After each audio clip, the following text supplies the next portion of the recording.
sahabat kita, suami kita, istri kita, anak kita, siapalah gitu loh. Seolah kayak, kok aku sendirian sih? Gitu kan ya. Faustina merasakan itu, kita pun merasakan itu. Ya, tetapi ayo kita belajar dari Santa Faustina. Dia bilang, aku tahu bahwa aku harus menghadapi segala badai serta pergulatan segenap kekuatan jiwaku, meskipun di dekatku ada orang-orang yang darinya aku berharap mendapat pertolongan. Memang ada yang belum sampai tuntas, betul nggak? Masalah itu masih ada. Nggak mampu. Betul nggak, Bapak Ibu? Pada saat itu Faustina hanya satu. Iman yang teguh. Iman yang terus dia pupuk sehingga tidak akan badai kehidupan. Tidak pernah kena badai kesulitan apapun yang menerjangnya. Karena iman yang percaya bahwa ia tidak pernah sendirian karena Yesus selalu menyertai dia. Bersama dia, aku tidak takut akan suatu pun. Luar biasa enggak? Permasalahannya aku sudah sebesar kekuatan imanku menyadari bahwa aku tidak pernah sendirian loh. Mungkin orang lain meninggalkan aku. Secara fisik, iya, gitu ya. Tetapi bagaimana iman kita berani menyatakan dan memang mengakui dan menyadari Yesus ada bersama kapanpun. Ya, lanjut Tante. Masih 746. Aku sungguh sadar akan segala sesuatu, dan aku tahu apa yang diminta Allah dariku. Penderitaan, penghinaan, cemooh, penganiayaan, dan pelecehan akan terus-menerus menjadi bagianku. Aku tidak mengenal jalan lain. Untuk kasih yang tulus, aku mendapat balasan berupa sikap tidak tahu terima kasih. Inilah jalanku yang sudah ditandai dengan jejak kaki Yesus. Oh Yesusku, kekuatanku dan harapanku satu-satunya. Hanya dalam Engkaulah seluruh harapanku. Pengharapanku tidak akan dikecewakan. Iya, terima kasih Tante. Ya, 746 ini ada 2 slide. Di sini mau menekankan bahwa pertama tadi kan bahwa dia tidak sendirian. Yesus selalu menyertai dia, sehingga dia tidak merasa takut. Itu poinnya. Sedangkan selanjutnya ini, kita tahu bukan? Kalau kita membaca buku BHF, betapa beratnya penderitaan yang dilarus dijalani oleh Santa Faustina. Penderitaan, penghinaan, cemooh, penganiayaan, dan seterusnya, dan seterusnya. Ya. Sakit penyakit. Sakit penyakit, betul Tante. Apakah kita lebih berat? Atau lebih ringan nih sebenarnya? Gitu ya. Lebih ringan. Jauh lebih ringan. Kalau dia saja mau mengajarkan kepada kita bagaimana jalan keluar yang harus dilakukan pada saat menghadapi hal-hal ini, maka selayaknya kita pun mengikuti, betul ya? Nah, jadi Faustina hanya mengatakan, kekuatanku dan harapanku satu-satunya adalah Yesus. Gak ada yang lain. Hanya Engkaulah seluruh harapan. Yesus, Engkau andalan. Ya. Di Roma 5 ayat 5 dikatakan, harapan tidak pernah mengecewakan. Betul. Roma 5 ayat 5. Roma 5 ayat 5 ya Tante. Terima kasih. Harapan kepada Yesus. Harapan kepada Tuhan memang tidak pernah mengecewakan.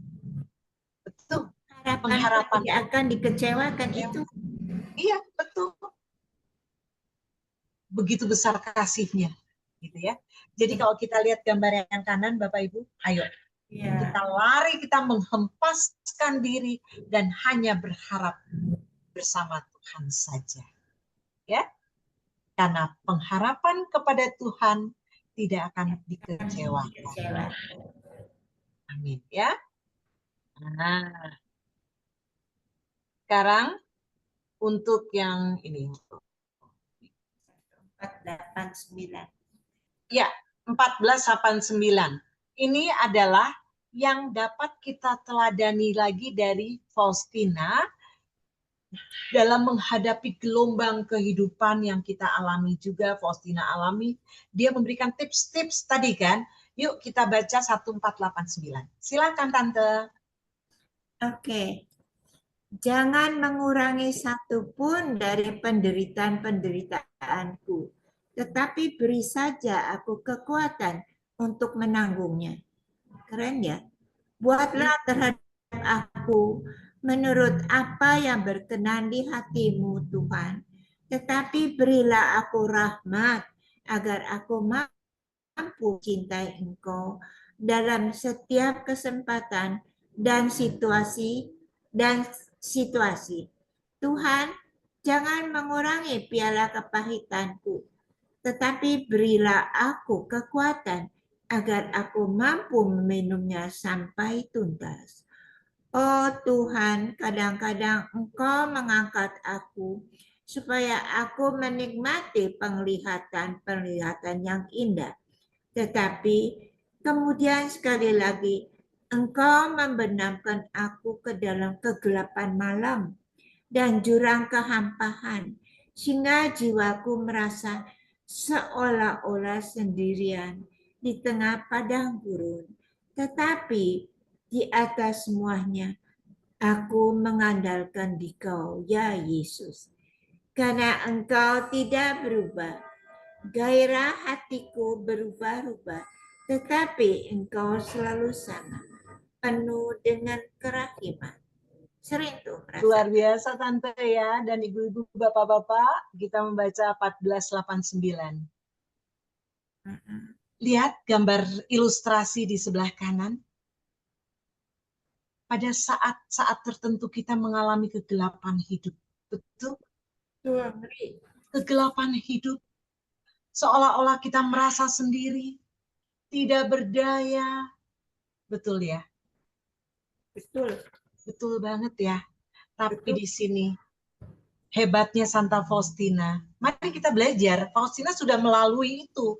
Dan bukan cuma ngomong, tapi melewatinya dengan menjalankan. Dan terbukti dia menjadi seorang santa. Betul ya? Nah, kita tinggal mengikuti. Dan pastinya kita manusia yang lemah nggak mungkin kuat dong, gitu ya.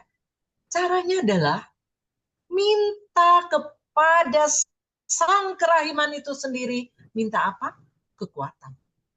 Kepada Roh Kudus, Tuhan, tolong curahkanlah Roh Kudus-Mu kepada kami, agar aku bisa melaksanakan kehendak-Mu. Gitu. Minta dan minta kekuatan. Faustina mengajarkan kepada kita jangan minta dikurangi penderitaan. Luar biasa enggak? Kalau kita, aduh Tuhan, aku kok menderita banget sih. Mengeluhkan. Tuhan diskon dong. Diskon dong, jangan dong. Aduh, berat banget gitu kan. Tuhan, gitu ya. Iya. Kalau ini malah sebaliknya. Terkaget-kaget nggak kita? Iya. Gitu ya. Tapi nah, maknanya ya banyak. Ya, maknanya. Tapi apa di balik itu semua? Karena emang kita bisa meminta orang kita akhirnya sakit, misalkan ya. Kita harus mengalami penderitaan apapun juga lah gitu ya. Emang kita bisa ya? Tidak menghadapi itu. Orang yang udah terjadi kok, kita harus menghadapi. Benar Faustina. Tak untuk mengurangi satu, tetapi minta kekuatan untuk menanggungnya. Benar, itu loh. Udah, ya kita terima. kita minta kekuatan dari Tuhan. Gitu ya. Nah, penderitaan di buku-buku catatan lainnya nih di Santa Faustina. Karena Tuhan bilang penderitaan adalah suatu rahmat yang luar biasa. Betul, Tante. Dan inti daripada cinta yang tulus adalah Ya. pengorbanan dan penderitaan. Tuhan Yesus sendiri sudah melakukan itu. Ya enggak? Cintanya itu terbukti dengan penuh pengorbanan sampai sengsara, wafat, disalib, ya kan? Itu menderita loh. Secara manusiawi menderita banget loh itu. Tapi itu hanya karena kasih dan cintanya kepada manusia. Maka di ayat mana kau dikatakan paling cepat ke surga yang paling aman adalah melalui penderitaan. Ya, jalan salib. Jalan Ya, salib. betul. Ih, Jadi benar ya, jangan meminta untuk mengurangi satupun, tapi minta kekuatan dapat menanggungnya. Karena sering kebalik nih, karena nggak tahan terhadap penderitaan tadi, akhirnya lari ke orang pintar misalkan, betul? Jadi duniawian yang akan menyesatkan jiwa kita. Jadi puji syukur pada pada malam hari ini kita diberi kesempatan untuk bersama-sama belajar nomor 1489. Minta kekuatan. Terus yang kedua di sini ya, aku mengandalkan Dikau ya Yesus karena Engkau tidak berubah. Gairah hatiku berubah-ubah tetapi Engkau selalu sama penuh dengan kerahiman. Oke. Bapak Ibu yang terkasih, secara garis besar saya akan coba buat kalimat seperti ini. Jadi, mari kita bersama-sama merenungkan, menghayati, mengaplikasikan dalam kehidupan kita ke depannya, gitu ya, bahwa yakinlah, kita tidak pernah sendirian.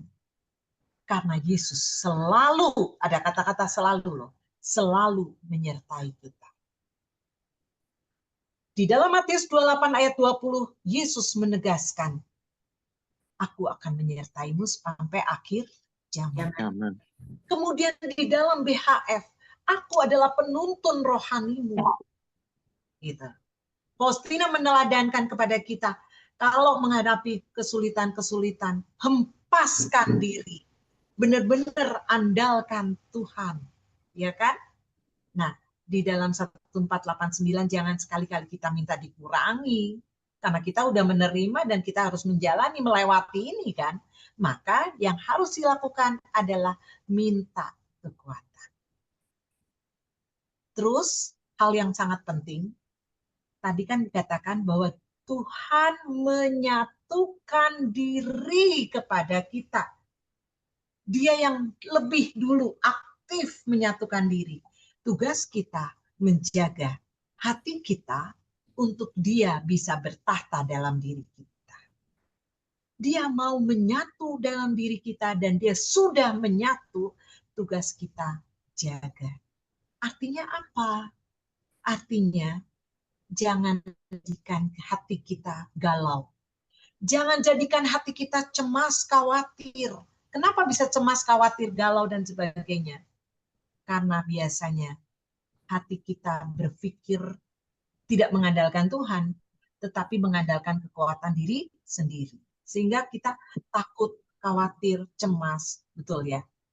Terus hati kita sering, maksudnya kehidupan kita ngomongin orang, seneng mikirin apa, hoax, hal-hal yang, aduh, ngapain sih? Lebih baik kita menenangkan diri, sadar bahwa Tuhan bertahta dalam diri kita. Jaga hati kita, berusaha agar supaya Dia selalu ada. Jangan sekali-kali hati kita menutup diri. Ya. Nah, Bapak Ibu yang terkasih, saya akan stop share screen. Ini. Ada satu cerita, ini kisah nyata, diambil, mungkin Bapak Ibu pernah melihat di YouTube. Kalau yang udah pernah lihat ya nggak apa-apa gitu ya. Tapi sangat baik untuk menutup renungan kita pada malam hari ini. Karena ini terjemahan dari bahasa Mandarin, tulis sangat cepat. Izinkan saya sekurang-kurangnya menceritakan lebih dulu, gitu ya. Jadi ceritanya adalah ada seorang ibu muda umur 28 tahun, punya anak 2, anak laki dan perempuan. Anak lakinya ini masih kecil, dua-duanya masih kecil gitu ya. Ternyata dia ini kena penyakit jantung bawaan. Dia bukan orang yang kaya. Di dalam gelombang kehidupan yang seperti itu, ternyata suaminya meninggal. Suaminya tidak bisa menerima kenyataan.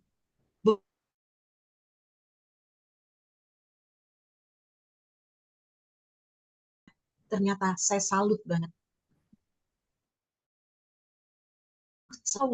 Di situ terlihat, bukan dibikin-bikin ya, tapi terlihat benar-benar menerima itu, gitu loh. Dengan senyum dia tetap dikatakan, kenapa kok kamu kelihatan nggak sedih? Buat apa saya sedih? Saya harus hadapi kehidupan ini. Betul, betul banget nggak sih Bapak Ibu? Kenapa kita harus berhenti hanya karena satu masalah? Terus kita diam, tidak bergerak apa-apa. Lebih baik kalau kita menyadari kita tidak sendirian.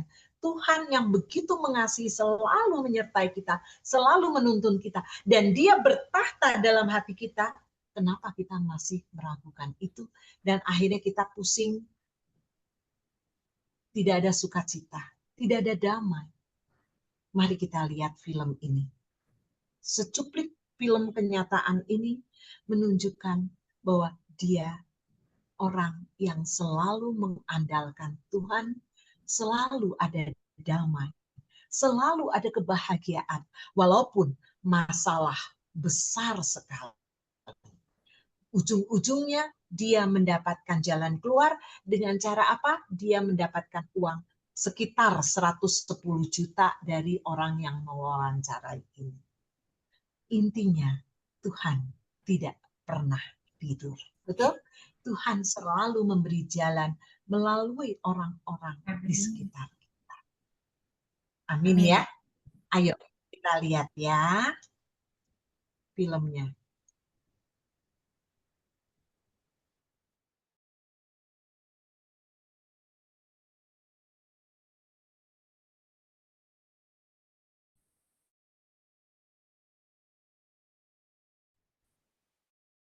Sudah. 想去武汉，是在你武汉。来一个，你需要啥？都来一个呗。都来一个。啊，就我跟你商量一个事儿，行不行？啥事儿啊？就是我吃这个不给钱，行不行？啊？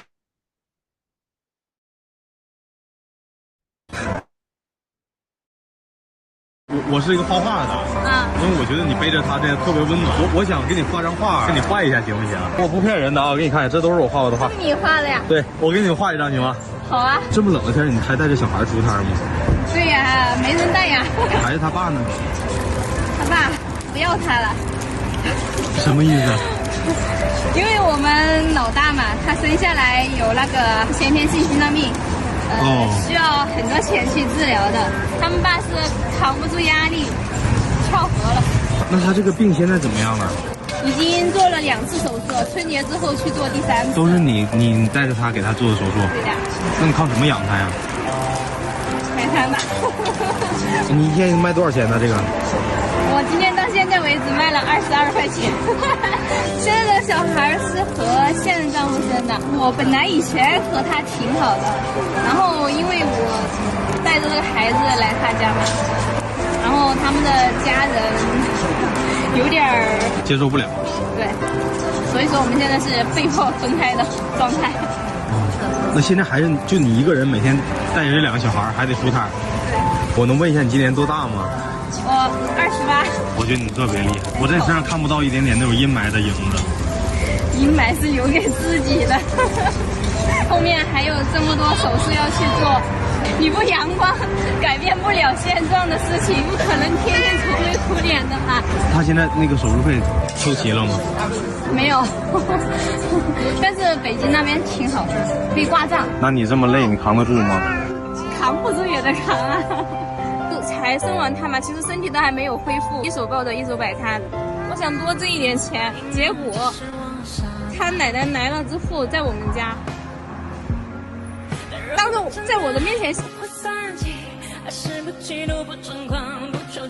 我就非要把我儿子手术给做了，要让自己就是活得有底气一点。儿子跟女儿跟你一起绝对没错。看喜不喜欢？就是我还是给你转点饼钱。不用，我给你转点饼。小孩儿，我就觉得很感谢了。就是我不知道他手术还差多少钱，然后我给你转了5万块钱。这个钱是我不是妹子，妹子你听我的，你听我的，我做自媒体我能挣钱。啊，真的是。没事，别哭。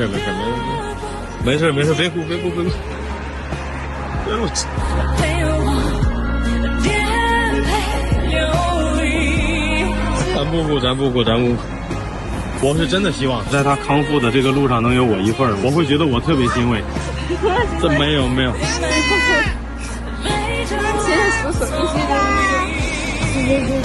有，小朋友，你健健康康长大，保护妈妈好不好？行，不哭了，妹妹。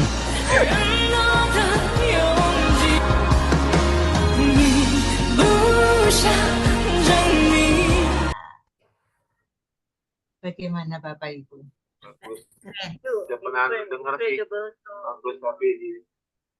Iya.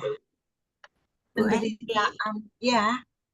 Baru kemarin dulu saya tengokin temen, pasangan masih muda, suaminya itu ditabrak motor, naik sepeda goes, kemudian terjadi dia itu rusuknya 1, 2, 3, 4, 5, 6, 7-nya itu patah.